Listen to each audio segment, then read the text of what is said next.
अस्सलाम वालेकुम एवरीवन। उम्मीद और दुआएं कि आप सब खैरियत से होंगे, मज़े में होंगे और यकीनन जो ये क्रिसमस ऑफिस वक्त रहा है उसे आप इंजॉय कर रहे होंगे। और हर एक का इंजॉय करने का तरीका भी मुख्तलिफ होता है। कोई बिल्कुल पुरसकून इंडोर रह के हो जाता है, कोई बाहर जाना पसंद करता है। तो बस हर एक का इंजॉय करने का अपना अपना तरीका है, रेस्ट करने का तरीका। क्योंकि फिर जी हमने एक नई एनर्जी लेके दोबारा से स्कूल वापस जाना होता है। तो आपको पता है कि मैं इस वक्त हूँ रोमेनिया में और यहाँ पे जो है क्रिसमस जो है भरपूर तरीके से मनाई जा रही है। और इनकी क्रिसमस को हर साल चार चांद लगते हैं इसी तरह से स्नो के साथ जो है ना।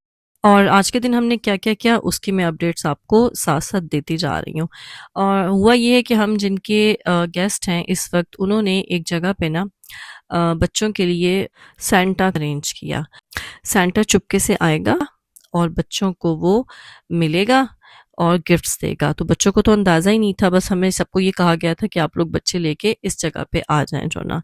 ये सरप्राइज़ उनके लिए बिल्कुल अलग था कि सेंटा आया और सब शॉक्ड हो गए कि पहले तो डर गए कि ये हुआ क्या है ना, हम लोग तो यहाँ पे मीट एंड ग्रीट के लिए आए थे। तो सब सरप्राइज थे, लेकिन सेंटा ने यहाँ पे रिक्वेस्ट की कि प्लीज़ मैं बहुत बूढ़ा हूँ, मुझे पकड़ो और बिठाओ, इतने हैवी हैवी मैंने गिफ्ट्स पकड़े हुए हैं। तो बच्चे शॉक्ड भी थे और सरप्राइज्ड भी थे, तो उन्होंने पकड़ के सेंटा आया और यकीन करना चाह रहे थे कि ये वाकई, मतलब आपको पता है इस एज में बच्चों को यकीन आ जाता है कि ये रियल है। तो वो सब कुछ घबरा भी रहे थे उसको हाथ लगाते हुए, लेकिन एनीवेज सब ने मिलके उसे बिठाया। उसने अपनी थोड़ी सी सांस दुरुस्त की और उसके बाद उसने बच्चों से कहा कि आप लोग भी सब अब मेरे पास आके बैठ जाओ सुकून आराम से।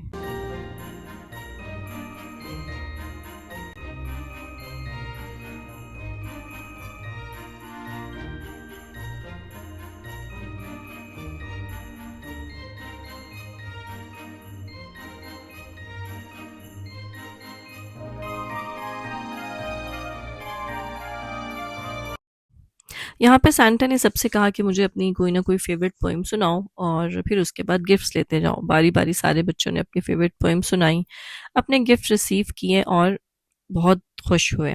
इसके बाद सांता ने सबको कहा बाय बाय कि अब मैं सोऊंगा, रात काफ़ी हो चुकी है। इसके बाद हमारा प्लान बन गया कि एक जो विज़िट है वो सिटी का किया जाए कि वहाँ पे जो बत्तियाँ हैं क्रिसमस की उनका क्या हाल है। तो खैर इस वक्त जो है बारिश भी साथ साथ हो रही थी और जो स्नो थी ना वो थोड़ी सी मेल्ट हो रही थी। कुछ लोग अपने जो है रास्ते ड्राइवेज क्लियर कर रहे थे, कुछ लोग यहाँ पे इस वक्त घूमने फिरने, इस क्रिसमस इवनिंग जो होती है इस पे सारे जो हैं वो घूमने फिरने, नहीं सॉरी ये क्रिसमस इवनिंग नहीं थी, ये क्रिसमस इवनिंग से एक दिन पहले यानी कि 24 दिसंबर है। तो इस वक्त सारे जो हैं वो बस एक दूसरे के साथ एक दूसरे से मिलने जुलने जा रहे थे। तो हम लोग भी यहाँ से निकले थे सिटी का विज़िट करने के लिए। हमें बताया गया था कि यहाँ पे ना एक पार्क है, उसको हर साल बहुत खूबसूरती से सजाया जाता है। वैसे तो उनकी सारी स्ट्रीट्स और सारे एरियाज़ जो थे वो बड़े ज़बरदस्त डेकोरेट थे, लेकिन उस पार्क की ज़रा एक अलग ही बात थी। चलें आपको भी दिखाते हैं।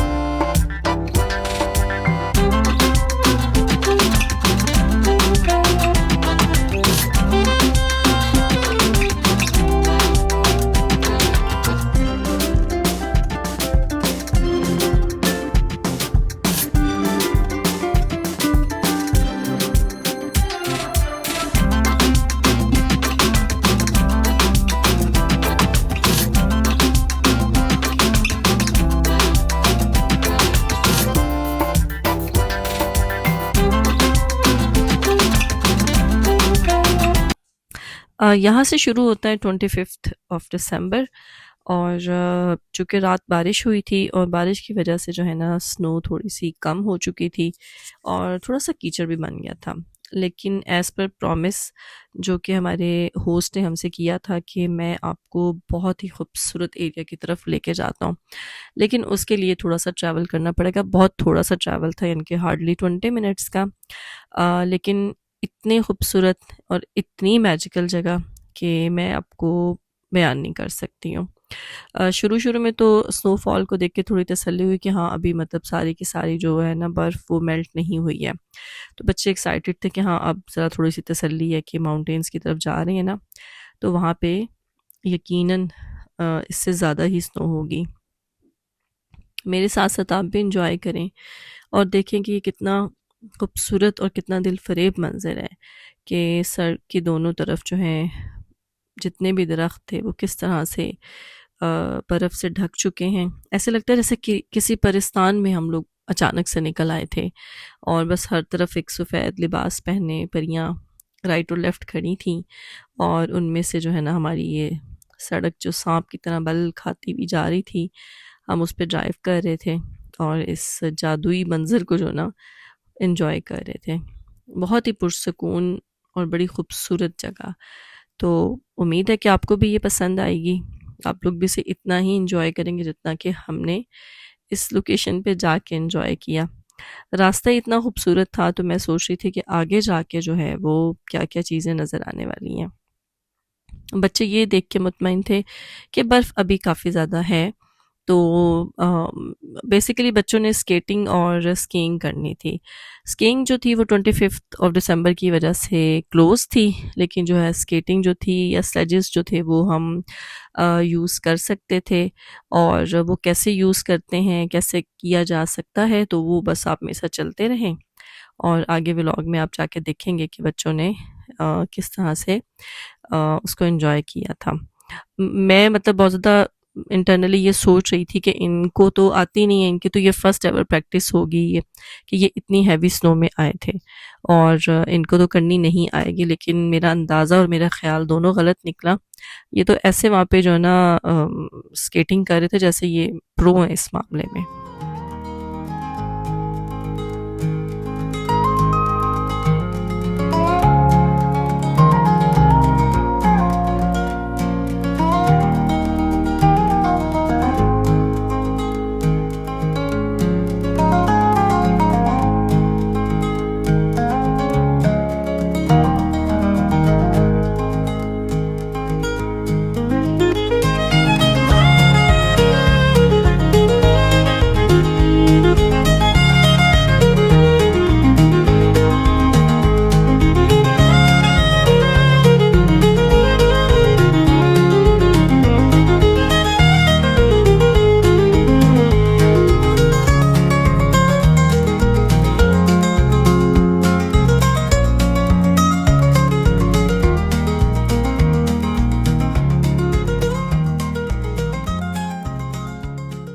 फाइनली अब हम उस पॉइंट पे पहुंच गए थे कि जहाँ पे हमने अपनी कार पार्क करके बाहर आना था और फिर उसके बाद जो है वॉक करते हुए ये सारा एरिया जो है अपने एक्सप्लोर करना होता है।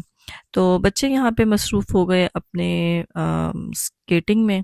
स्केटिंग जो है वो 2-3 तरह से हो सकती है। जो जो एक्सपर्ट लोग हैं वो तो वो जो लंबी-लंबी सी 2 स्टिक्स होती हैं, पाँव में पहनी जाती हैं, उसके साथ करते हैं।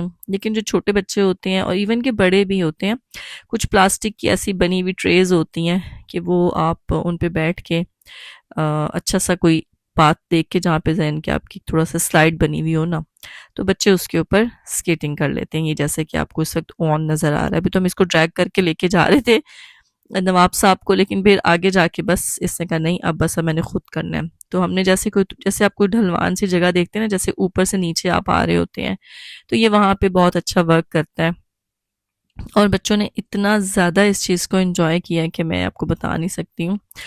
मुझे खौफ था कि डेफिनेट इतनी स्नो फर्स्ट टाइम देख रहे हैं, बीमार ना हो जाएं, कुछ भी हो सकता है ना, जो भी वेदर आप फर्स्ट टाइम देखते हैं तो आपको कोई ना कोई साइड इफ़ेक्ट हो सकते हैं।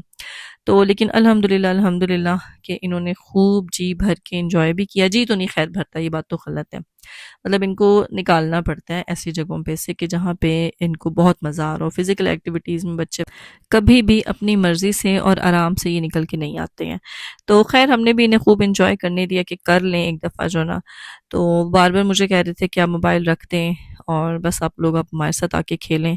तो बस जितनी जल्दी मैं जो है ना इसको थोड़ा सा कैप्चर कर सकी कि बहुत ही खूबसूरत, बहुत ही ज़्यादा दिल फरेब ऐसा मंज़र कि बस मज़ा आ गया था।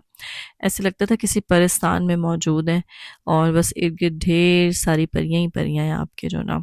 और ठंड भी ठीक ठाक किस्म की थी, लेकिन इन बच्चों को कोई ठंड नहीं लगती, इन्हें ज़रा भी फील नहीं होता कि ये किसी ठंड में है या गर्मी में है।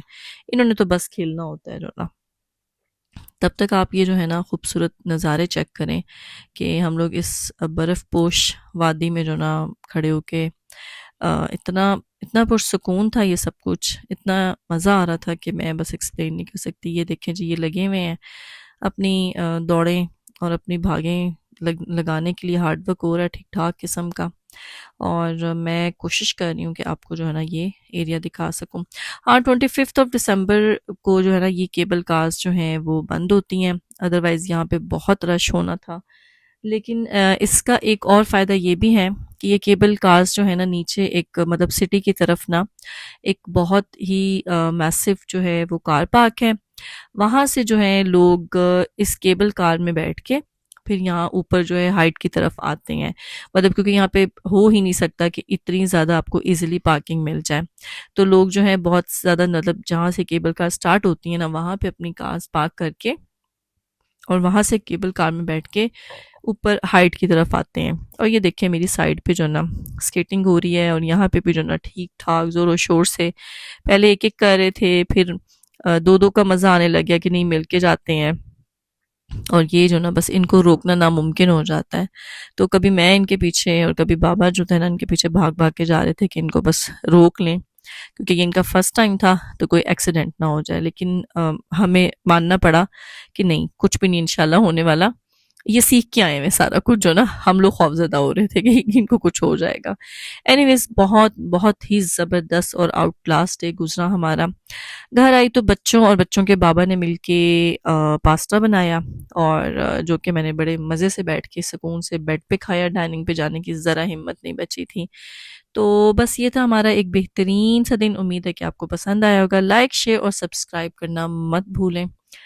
मिलते हैं नेक्स्ट व्लॉग में। टेक केयर, अल्लाह हाफिज़।